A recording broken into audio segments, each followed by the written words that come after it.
ستړی ستومانه چې د کاره راځم تا یادومه چې په لاره راځم تکلې ډېرې لارې ډېرې کوڅې په دې کوڅه د چا دپاره راځم د ارمانونو پڼ په سر راوړمه کور ته چې هر ماښام د ښاره راځم د پرهرونو جامې واغوندمه چې په سپرلي کې د ګلزاره راځم د میخانې دروازه مه بندوې یارانو زه به د روزګاره راځم. غزل د سیف شاه صابر صاحب.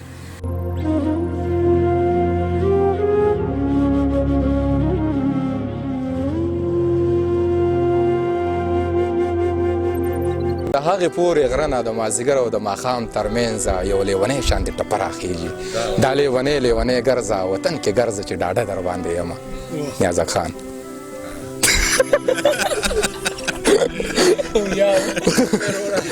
نور درته زه څه ووایم